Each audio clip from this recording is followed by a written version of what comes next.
Welcome to Nitish Yadav classes. दोस्तों, आज मैं आपके लिए लाया हूँ बीपीएससी 143 भारत में राज्य राजनीति। इसके मोस्ट इम्पोर्टेंट क्वेश्चन, इसके अंदर 3 साल के जो पेपर्स हैं उनका एनालिसिस है और एक एक करके जो भी इनके important question, most frequently repeated questions जो पूछे गए हैं, मैंने उसको कवर किया है। और जैसा आप देख सकते हैं, ये पहला क्वेश्चन है, भारतीय संघीय व्यवस्था के कामकाज के टकराव के क्षेत्र का विश्लेषण करें। तो बेसिकली जो भारत में सरकार की व्यवस्था होती है ना, उसके अंदर शक्तियों का वितरण किया जाता है। कुछ राष्ट्रपति और कुछ केंद्र और कुछ राज्यों के पास होती है ना। राष्ट्रपति के पास तो उतनी ज़्यादा नहीं होती, बट जब पूरी पावर हटाई जाती है ना, तब जाती है उनके पास पावर। ठीक है? तो उसी के बारे में क्वेश्चन है। तो चलिए अब इसको एक-एक करके पढ़ते हैं। और ये क्वेश्चन ना जून 2023 में भी रिपीट हुआ है, दिसंबर 2023 और जून 2023 के अंदर ये पहला क्वेश्चन था और दिसंबर में ये दूसरा क्वेश्चन बन के आया था। तो इसीलिए मैंने इसको रखा है और चलिए इस क्वेश्चन को अच्छे से समझते हैं। देखिए, भारतीय संविधान ने केंद्र और राज्यों के बीच शक्तियों का बँटवारा करके एक संघीय ढाँचा तैयार किया है, लेकिन कई क्षेत्रों में केंद्र और राज्यों के बीच टकराव होता है। ठीक है? जैसा मैंने आपको बताया था कि जो अच्छे तरीके से, मतलब एक कुशल तरीके से राज्य को चलाने के लिए ना शक्तियों का बँटवारा किया जाता है। और इससे क्या होता है ना कि जो कॉन्फ्लिक्ट्स होते हैं ना, वो होते हैं, बट उससे ना देश का हित होता है। अगर एक के पास ही सारी शक्तियाँ हो जाए ना, तो डिक्टेटरशिप हो जाती है, मतलब तानाशाही हो जाती है। तो इसीलिए एक संघीय व्यवस्था है। इसके अंदर कुछ शक्तियाँ केंद्र को दी गई हैं और कुछ राज्य को, लेकिन इनका जो वितरण है ना, वो असमान वितरण है। तो इसका सबसे बड़ा कारण है कि शक्तियों का असमान वितरण। केंद्र के पास ज़्यादा विषय, मतलब संघ सूची के अंदर ना उसके पास 97 विषय हैं। उसके अंदर से जो कुछ इम्पोर्टेंट हैं, जैसे defence, foreign affairs, railway, banking, currency and coinage मतलब मुद्रा, और एटॉमिक एनर्जी परमाणु ऊर्जा। ठीक है? मतलब जितने भी आप बड़े विषयों को देखें ना, जिनसे देखिए फॉरेन अफेयर्स हो गया, रेलवे हो गया, बैंकिंग और जो करेंसी होती है, ठीक है? अधिकतर जो बड़ी चीज़ें होती हैं उसका हमारे जो केंद्र है उसके पास है, ठीक है?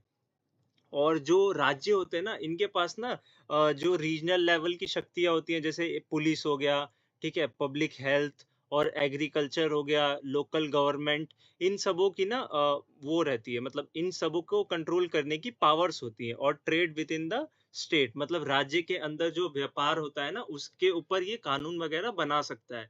और जबकि जो केंद्र है, उसके पास ज़्यादा सूचियाँ होती हैं। तो इससे ना एक टकराव उत्पन्न होता है इनके बीच में। ऑल्दो ये टकराव एक तरीके से अच्छा होता है, बट कभी-कभी ये बहुत बुरा भी हो जाता है। अब देखिए, इसके अंदर देखिए राज्यपाल की भूमिका भी एक विवाद का विषय होता है, क्योंकि राज्यपाल होता है राष्ट्रपति द्वारा नियुक्त होता है और कई बार केंद्र के निर्देशों पर चलता है, जिससे राज्य सरकार और राज्यपाल के बीच मतभेद बढ़ जाता है। देखो, कई बार ना ऐसा भी होता है, एक इंसिडेंट भी हुआ था मेरे ख्याल से, अच्छे से नहीं याद, बट वहाँ पे ना जो राज्यपाल थे उन्होंने बिना चीफ मिनिस्टर के असेंबली को स्टार्ट कर दिया था।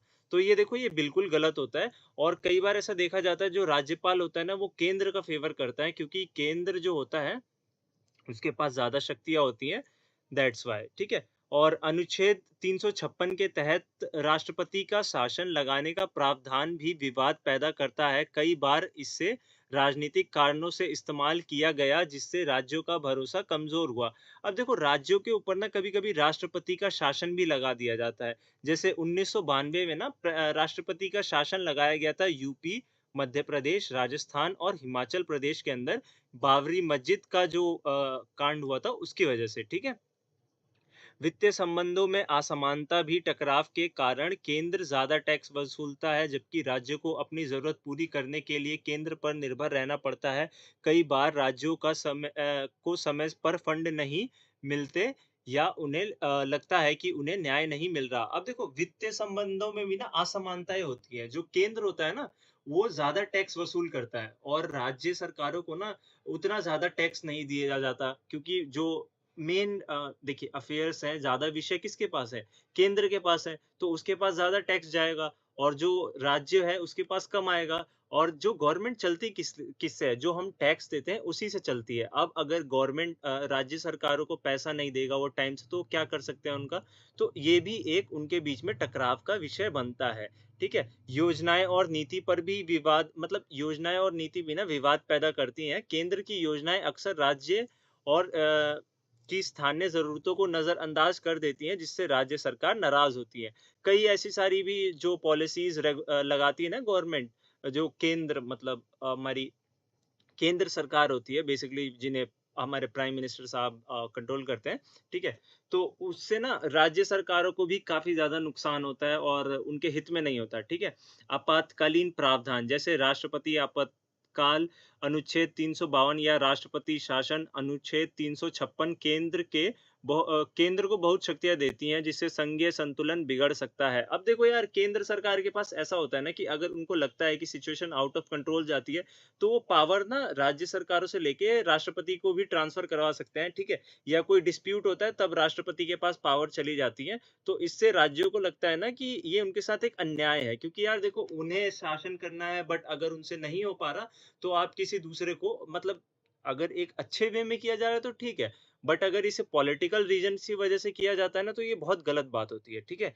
जल विवाद जैसे कावेरी और कृष्णा नदी के मामलों भी संघीय व्यवस्था के भीतर राज्यों के भीतर संघर्ष देखने को मिलता है, ठीक है? मतलब देखो कभी-कभी ना जो रिसोर्सेज होते हैं उनके, ये ना साझा उसमें आते हैं, जैसे जल वगैरह होते हैं ना, जिन पे सबका ही हक होता है एक तरीके से।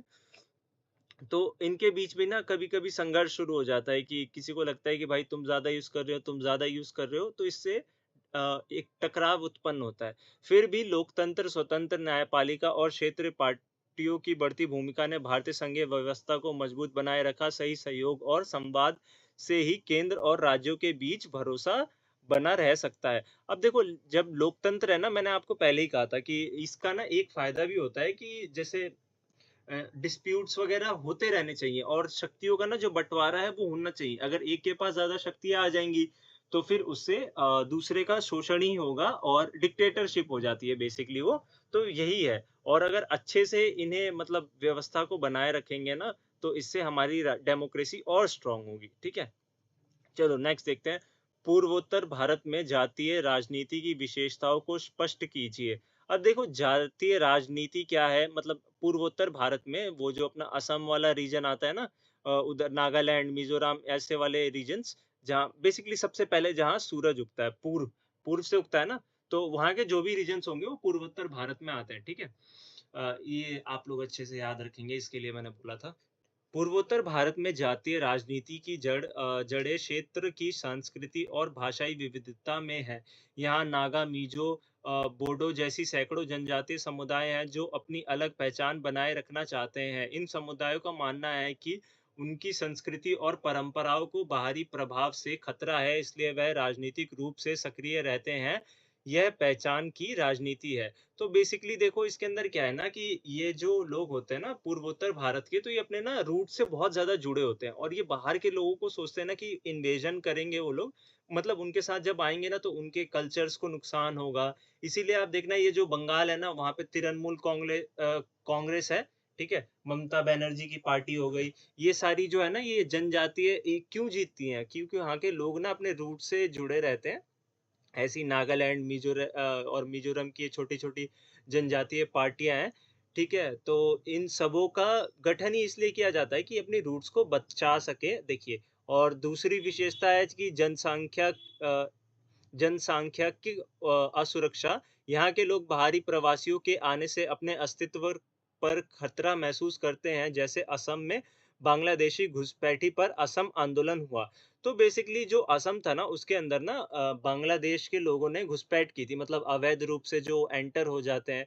इससे क्या होता है, जनसंख्या असुरक्षा आती है, मतलब देखो जनसंख्या की वहाँ को ना असुरक्षित महसूस होता है। बेसिकली देखो अगर आपकी पॉपुलेशन कम है और उसके अंदर बाहर से लोग आते हैं, तो बाहर के लोग ना बहुत ज़्यादा इन्फ्लुएंस करते हैं। वो धीरे-धीरे वहाँ अपनी कॉलोनी बनाते हैं, तो फिर उससे ना जो कल्चर का एक्सचेंज वगैरह शुरू होता है, इससे ना इनके उसके ऊपर खतरा आता है। तो बेसिकली इसीलिए असम आंदोलन हुआ था और ये ना एक बहुत तगड़ा आंदोलन था। इससे यहाँ के घुसपैठियों को बाहर भी निकलवाया गया था और कई दिनों तक स्कूल कॉलेज को बंद रखा गया था। प्रोटेस्ट था बेसिकली ये, घुसपैठियों को हटाने के लिए।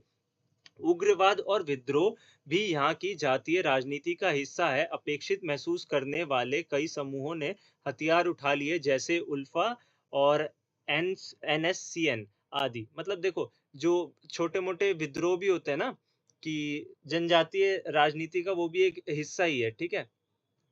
और कई बार ये सब उस पे मतलब लड़ाई वगैरह भी इसके अंदर हो जाती है। स्वायत्तता परिषदों का गठन भी ये यहाँ की एक खासियत है। छठी अनुसूची के तहत बेडोलैंड जैसे क्षेत्र पर पारिषद बनाई गई, लेकिन यह पारिषद हर समस्या का समाधान नहीं कर पाई। ठीक है, परिषदें सॉरी, जिससे आंदोलन फिर भी चलते रहते हैं। मतलब देखो, यहाँ ना परिषदों का गठन किया जाता है। मतलब ये स्वयं ना कुछ परिषद बनाते हैं जो डिस्प्यूट को सेटल करें, बट कई बार ना और देखा भी गया है कि इनसे ये डिस्प्यूट नहीं होते, फिर इसके लिए भी आंदोलन चलते रहते हैं। आर्थिक पिछड़ापन और विकास की कमी भी जातीय राजनीति को मजबूत करती है। लोग सोचते हैं कि केंद्र सरकार उनकी उपेक्षा कर रही है। अब देखो, आर्थिक पिछड़ापन भी एक रीजन हो सकता है कि जो वहाँ का विकास है ना, और उसके अंदर ना कमी आ रही है, जनजातीय राजनीति को मजबूत करती है, ठीक है? और लोग ऐसा सोचते हैं कि केंद्र सरकार ना उनके साथ गलत कर रही है, जैसा मैंने आपको ऊपर भी बताया था ना, वो शक्तियों का जो डिस्ट्रीब्यूशन होता है उसकी वजह से। जनजातियों के बीच आपसी संघर्ष भी जातीय राजनीति को जटिल बनाती है। कुल मिलाकर पूर्वोत्तर की जातीय राजनीति पहचान की रक्षा, उपेक्षा की भावना, विकास की कमी और ऐतिहासिक कारणों पर आधारित है। इसका समाधान संवाद, विकास और विश्वास से ही संभव है। तो बेसिकली ये इसका निष्कर्ष था। ठीक है दोस्तों, आई होप आपको ये आंसर क्लियर होगा। और देखो, जनजातियों के बीच आपसी संघर्ष भी होगा ना, जब पार्टी बनती है तो एक जनजाति थोड़ी होती है, उसके जनजातियों के अंदर भी जनजाति होती है, इस वजह से। तो आई होप ये भी आपको क्लियर होगा। चलिए अगला चलते हैं। भारत में जनजातीय का क्षेत्रीय वितरण समझाइए। ठीक है, जनजातियों जो ट्राइब्स होते हैं उनका है। भारत में 700 से ज्यादा मान्यता प्राप्त जनजातियां हैं। इनका क्षेत्रीय वितरण असमान है। कुछ राज्यों में इनकी बड़ी आबादी है। मध्य भारत, बेसिकली देखो, जो 700 से ज्यादा ना जनजातियां हैं, ट्राइब्स हैं, ठीक है, और इनका ना असमान वितरण है हमारे पूरे राज्यों के अंदर, और कई जगह पे ना इनकी आबादी बहुत ज्यादा है, जैसे मध्य प्रदेश, छत्तीसगढ़, झारखंड, उड़ीसा में सबसे ज्यादा जनजातियां रहती हैं, जैसे गोंड, संथाल, मुंडा, उराव आदि। ठीक है, मध्य भारत के अंदर सबसे ज्यादा रहते हैं। ये देखो, ये ना जंगली एरिया भी है। मध्य प्रदेश, छत्तीसगढ़, झारखंड, उड़ीसा, ये तो आपने सुना ही होगा, ये जंगली एरिया है। पूर्वोत्तर भारत जैसे नागालैंड, मिजोरम, मेघालय, अरुणाचल प्रदेश जैसी जगहों पर जनजातीय समुदाय बहुसंख्यक हैं। ठीक है, यहाँ नागा, मिजो, खासी, गारो, पतानी जैसी जनजातियां मिलती हैं। पूर्वोत्तर भारत जो मैंने आपको बताया था, पूर्व का एरिया होता है। यहाँ पे ना एक मतलब जैसे देखो, बड़ी समुदाय मतलब बहुसंख्यक होते हैं, जो जनजातियां होती है ना, यही बहुसंख्यक है। इनकी वजह से ही वहाँ पे ना ये अपने कल्चर को बचाने के लिए ही वो मतलब राजनीतिक पार्टियां बनाते हैं। जो ये आंसर था ना कि जातीय राजनीति इसी वजह से होती है। ठीक है, पश्चिमी भारत, पश्चिमी भारत में राजस्थान और गुजरात में भील, मीणा, गरासिया जैसे समुदाय रहते हैं, जो पहाड़ी और रेगिस्तानी इलाकों में बसे हैं। दक्षिण भारत में आंध्र प्रदेश, तेलंगाना, तमिलनाडु, केरला में चूंचे चेंचू, कोया, टोडा, सोलिक जनजातियां मिलती हैं। हिमालय क्षेत्रों में उत्तराखंड में भोटिया, सिक्किम में लेपचा, भूटिया, अरुणाचल प्रदेश में मोनपा और शेर डुक्केपेन रहते हैं। ठीक है, अंडमान निकोबार द्वीप समूह, यहाँ पे तो देखो यार अलग ही है। अंडमान निकोबार में ना एक पूरी तरीके से उन जनजातियों के लिए ही है। मैं ग्रेट अंडमानी, ओगो, सेंट सेंटिनेली जैसे अलग-थलग जनजातीय समूह रहते हैं। जनजातीय आमतौर पर पहाड़ी, जंगल या दूर-दराज इलाकों में रहते हैं, जिससे उनकी संस्कृति बची हुई है, पर विकास की मुख्य धारा से वह दूर रह गई। इसलिए आदिवासियों के क्षेत्रीय वितरण को समझना योजनाओं के लिए ज़रूरी है। अब बेसिकली क्या है ना कि अब ये जो जनजाति है ना, ये बाहर के लोगों का मतलब इंटरफेरेंस पसंद नहीं करती। ये अंडमान में आपने सुना भी होगा, जो जनजातीय समूह होते हैं ना, वो लोग मार देते हैं लोगों को, और वहाँ कोई जाता नहीं है इतनी जल्दी। तो ठीक है, इस वजह से। और लेकिन इसका जो डिमेरिट होता है, अवगुण क्या है कि उनको ना जो विकास होता है वो उसका लाभ नहीं मिल पाता। एक तो उन्हें इंटरफेरेंस पसंद नहीं, फिर वो वही जीवन जी रहे होते हैं। तो इसीलिए ना हमें ये समझना बहुत ज़रूरी है कि किस तरीके से वितरण किया गया है, तो हम उनकी कुछ हद तक मदद कर सके। और ये देखो ये प्रश्न ना काफ़ी बार पूछा गया है, जैसे दिसंबर 2023 में प्रश्न 7 था और जून 2024 में भी ये प्रश्न नंबर 7 था। चलिए, भारत में उप क्षेत्रीय स्वायत्तता आंदोलन के कारणों का वर्णन कीजिए। ठीक है? जब किसी राज्य के भीतर कोई खास क्षेत्र अपनी अलग पहचान, विकास या राजनीतिक अधिकारों के लिए अधिक स्वायत्तता या नया राज्य मांगता है, तब उप क्षेत्रीय स्वायत्तता आंदोलन कहते हैं। ठीक है? तब उसे उप क्षेत्रीय स्वायत्तता आंदोलन कहते हैं। इसके कई कारण होते हैं। अब बेसिकली अब किसी राज्य के अंदर ना जब कोई राज्य अपनी देखो मैं समझाता हूँ एक बार फिर से, जब किसी राज्य के भीतर कोई खास क्षेत्र अपनी अलग पहचान मांगता है ना, तब जो आंदोलन होता है उसे कहते हैं उप क्षेत्रीय स्वतंत्रता आंदोलन। ठीक है? इसके कई कारण हो सकते हैं। सबसे पहला कारण है भाषाई या सांस्कृतिक विभिन्नता भिन्नता। मतलब अलग भाषा या संस्कृति वाले लोग अपनी पहचान बचाने के लिए विशेष अधिकार मांगते हैं, जैसे गोरखालैंड आंदोलन। ठीक है? मतलब जो अभी मैंने आपको समझाया भी था कि जो जनजातीय समूह होते हैं ना, जो कम बचे होते हैं, वो अपनी संख्या को बचाए रखने के लिए ना कुछ विशेष अधिकार माँगते हैं, जैसा कि गोरखालैंड आंदोलन के अंदर देखा गया था। आर्थिक उपेक्षा भी कारण बनती है। अगर किसी क्षेत्र में सड़कें, स्कूल, रोजगार आदि की कमी है और बाकी राज्यों के तुलना में पिछड़ापन हो, तो वहाँ के लोग अलग प्रावधान की माँग करते हैं। अब देखो आर्थिक उपेक्षा भी होती है। अगर देखो किसी क्षेत्र के अंदर सड़कें, स्कूल, रोजगार ये सब बहुत कम है। अब देखो जैसे बिहार का जो हाल है ना, तो वहाँ पे रोजगार वगैरह काफ़ी कम है। तो वहाँ पे ऐसी सिचुएशन आ सकती है कि लोग माँग करें, बट वहाँ पे ऐसा कुछ होता नहीं है, ठीक है? तो ये लोग ना तब अलग एक प्रावधान की माँग करते हैं। राजनीतिक उपेक्षा भी आंदोलन को जन्म देती है। अगर क्षेत्र के नेता और राज्य सरकार पर प्रतिनिधित्व या महत्व ना मिले, तो लोग अधिकारों के लिए संगठित होते हैं। तो बेसिकली देखो राजनीतिक उपेक्षा भी एक बहुत बड़ा फैक्टर होता है। अगर किसी क्षेत्र के नेताओं को किसी भी चीज़ में पार्टिसिपेशन नहीं दिया जा रहा और कोई भी उनको महत्व नहीं दिया जा रहा, तो वो भी तो अपने अधिकार के लिए माँग करेंगे, ठीक है? ऐतिहासिक कारण हो सकते हैं, जैसे पुराने समझौतों पूरे ना होने पर भी आंदोलन के कारण बनते हैं। बोडो समझौता में अधिकार ना मिलने पर आंदोलन फिर से शुरू किया गया था। ठीक है?